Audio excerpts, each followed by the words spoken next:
Good morning. Well, I don't know exactly what we're going to do today, but I do know that right now I have a truckload of chemicals here that we've got to go get unloaded. Right there.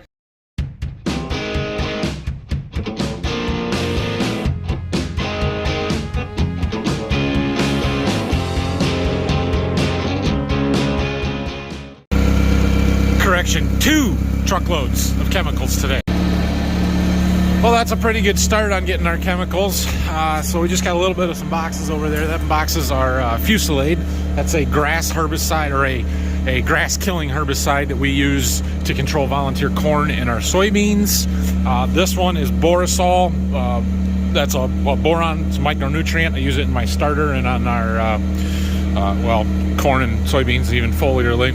We've got a couple shuttles of a herbicide called Matador here. That's what we use for pre-emerge on our soybeans. And the other 4 are Acuron, which is our corn herbicide for controlling basically everything in our corn. That's a one-pass system for us, pre-emerge. So, yeah, we got more to get, but that's a good start. Well, I told those guys when they were leaving to bring the rest of it, and they said, well, we will when we get it.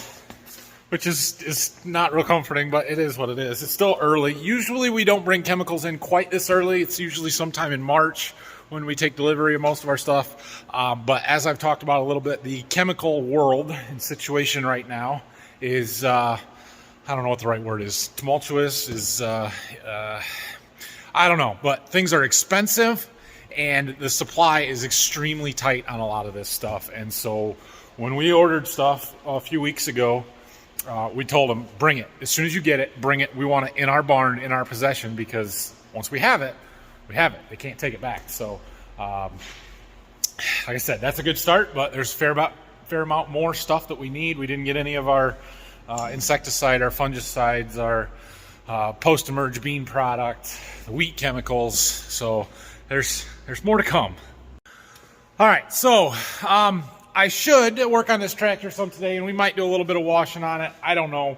I'm being lazy this week. I do have a few other things going on. My mom needed some help with some stuff here later this morning, and I don't want to do the service work on this until we get our bulk oil in, our high guard hydraulic oil fill up. So the reason I don't want to start and drain it out when I don't have anything to put back in it, because I don't know how long it's going to be, and I don't want this tractor to be stuck here where I can't move it in case we need to bring the backhoe in, or the 7520 for doing snow, or say somebody wants to come and look at this tractor and they want to drive it and I've got it blocked in with an immobile tractor. That would be a problem. So we're not going to drain that. We might back it outside today, clean up the floor, and then start washing in here a little bit. It's cold outside again today, but I still got computer work and stuff that I need to work on. I've got lots of different stuff I need to do on a computer, in addition to making those prescription maps for soybeans.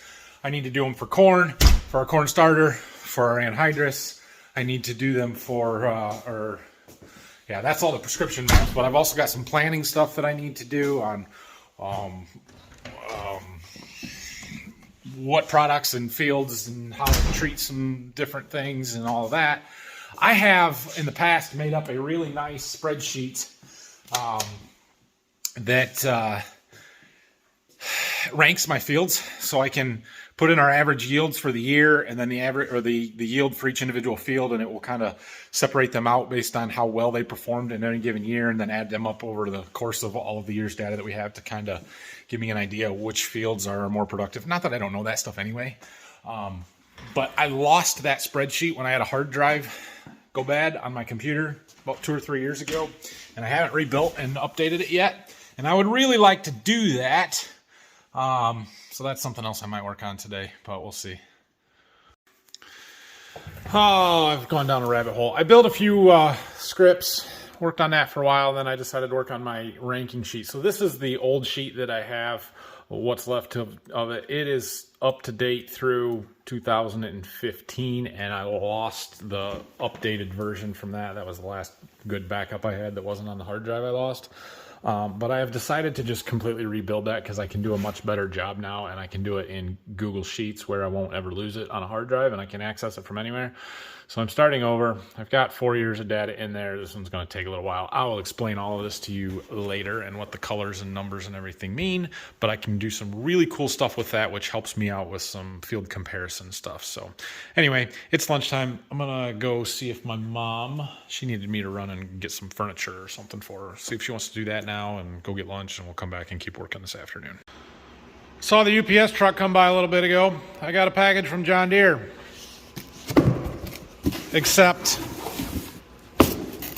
what in the heck? There's nothing in it. You gotta be kidding me.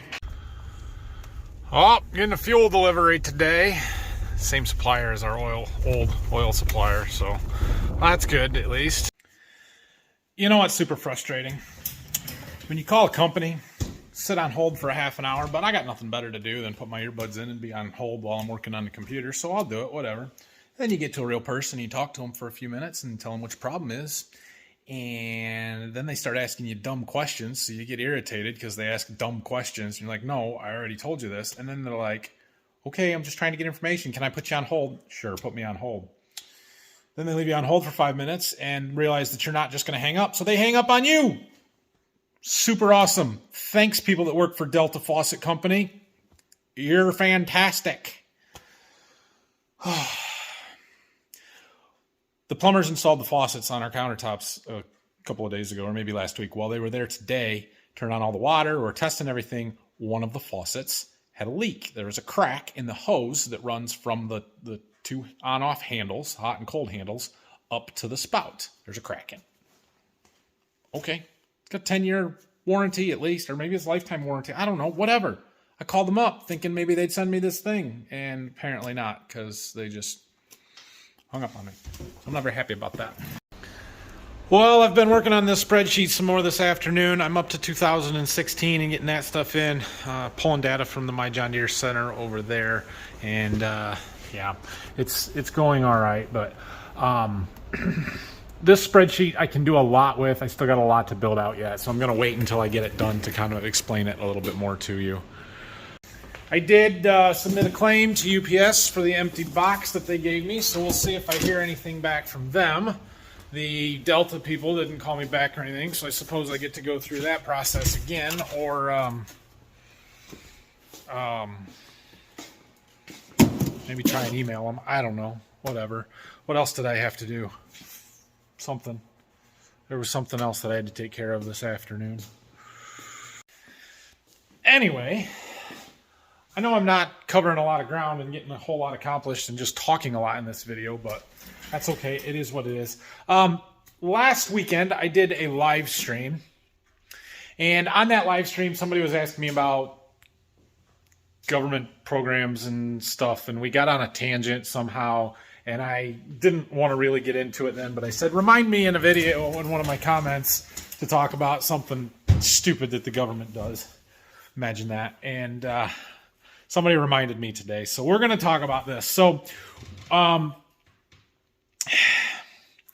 without getting into the details and off to the side of what the point of this is too much, basically, there are several government programs, different things that they will pay us to do. You can call them subsidies, you can call it whatever, but what I'm specifically talking about are the conservation programs, right? So there are several different things that different levels of government, whether that's the federal or the state or sometimes even locally, they'll pay you to put filter strips in to protect your ditches and rivers and stuff from having fertilizer and chemicals run off through them, or to no-till, or to do different types of tillage practices, or to plant cover crops. That's the big one recently and stuff. Well, anyway, we have a lot of fields that have a ditch or a river or something cutting through them, and we have put filter strips in for a long time. We've done a long time ago, and generally we sign these filter strips up into some sort of 10-year conservation program, whether it's just a straight CRP or a actual filter strip program or whatever the program might be. Well, we have a couple of them that we're in the mid-year review of, or midterm review, I guess, like 5 years in or something like that. And just to tell you how dumb some of this stuff is. So my dad got a letter from one of the farms that we have in Ohio, saying that there was the mid-year review. And I don't know whether they actually went out and inspected the filter strips or they're just sending this to everybody, but they have decided that the grass is too thick on these filter strips, and we need to go out there with Roundup and spot spray, kill off little spots, and plant some wildflowers. And they gave a specific type of flower that they want planted in there, and we're like supposed to hire somebody to go buy a flat of these flowers, spray off a little spot in the ground, and then go back and plant these flowers in there thinking that they are going to grow. It's never going to work, but whatever. They want you to do that, and they're going to pay for it, so fine. The other one that we got a letter for was on a farm in Michigan. You guys remember this summer we did some tiling on one of our wheat fields up here? Well, last year the price of tile was going up drastically, so we bought our tile early, like in March. And they delivered it. And we have this nice grass filter strip along the edge of the field. And so they parked the tile, or they unloaded them in that filter strip instead of pushing them out into our wheat field. Well, the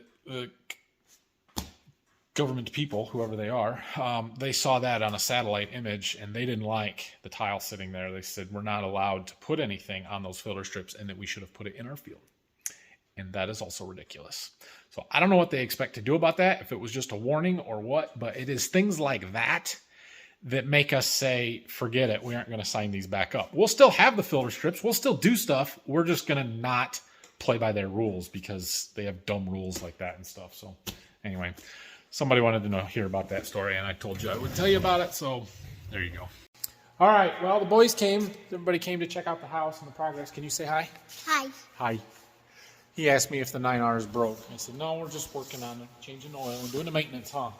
Yeah. Making sure it's going to run good for us next year. Yes. Yes, that's right. So we'll get back to that. It's probably going to be next week, unless Brock happens to show up tomorrow and he can wash on it and stuff. I have a lot going on tomorrow. It's unlikely that I'm going to make a video. I've got a seed meeting I've got to go to in the morning. Somebody called me earlier this week, wanted to go over some stuff, so I've got that at 10 o'clock tomorrow.